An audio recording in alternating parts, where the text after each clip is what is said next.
இலங்கை இறுதிக்கட்ட போர் நடந்த இடங்களின் சுவடுகளாக இருக்கும் பகுதிகளில் தற்போதைய நிலை குறித்து நமது நிர்வாக ஆசிரியர் திரு பகவான் சிங் நேரில் நடத்திய கள ஆய்வு குறித்து இப்போது பார்க்கலாம். இலங்கை அரசு வடமாகாணத்தில் முள்ளிவாய்க்கால் மற்றும் ஆணையரவு உள்ளிட்ட பகுதிகளில் போர் நினைவு சின்னங்களை உருவாக்கியுள்ளது. மே 2009 இலங்கையில் போர் முடிந்த பிறகு ஒரு வருடம் முழுவதும் இலங்கை ராணுவத்தினர் விடுதலை புலிகள் போரின் போது பல இடங்களில் கன்னிவெடிகளை கண்டறிந்து அப்புறப்படுத்தி இந்த நினைவு சின்னங்களை காட்சிக்கு வைத்துள்ளனர். எண்ணற்ற பார்வையாளர்கள் இங்கு வந்து செல்கின்றனர். This is a real reminder for us, and this will help us to stay in peace. This will help us to change our attitudes, how to integrate well with different segments of the society, with different religions, different ethnic groups, integrate better. So we will never have a war again. We will never have soldiers like this. We will never have to build monuments like this, because we won't have any wars like that if we change our attitude. Sinhala குடும்பங்கள் பலவும் இலங்கையின் தென்பகுதியில் அமைந்துள்ள விடுதலை புலிகள் அமைப்பின் தலைவர் பிரபாகரனின் சுரங்க வீட்டையும் 83 அடி நீளமும் 22 அடி அகலமும் உள்ள நீச்சல் குளத்தை பார்க்க வருகின்றனர். இந்த குளத்தில்தான் கடல் புலிகள் பிரிவின் தளபதி சூசை உறுப்பினர்களுக்கு பயிற்சி அளித்தார். இந்த நீச்சல் குளத்தினை குறிப்பிடும் தகவல் பலகையில் ஆங்கிலமும் சிங்களமும் இடம்பெற்றுள்ளதை தவிர தமிழ் இடம்பெறவில்லை. திறந்த மைதானத்தில் அவர்கள் தற்கொலை தாக்குதல் பயிற்சிக்காக பயன்படுத்திய படகுகள், நீர்மூழ்கி கப்பல்கள் மற்றும் விமானத்தின் உதிரி பாகங்கள் போன்றவை காட்சிக்கு வைக்கப்பட்டுள்ளன.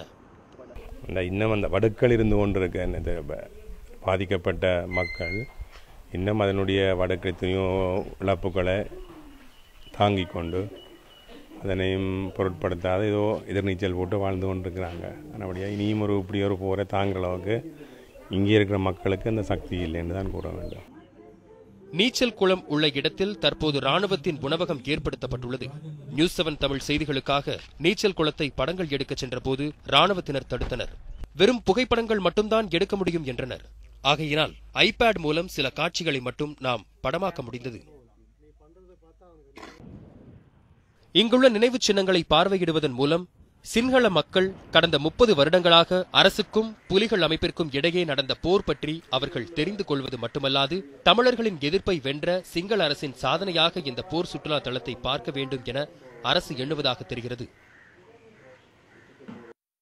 கண்டியில் இருந்து ஜப்னாவிற்கு தற்போது நாம் பயணம் செய்யும் இந்த A9 நெடுஞ்சாலையில்தான் புலிகளுக்கும் ராணுவத்திற்கும் 30 வருடங்களாக பலமுறை போர் நடைபெற்றுள்ளது.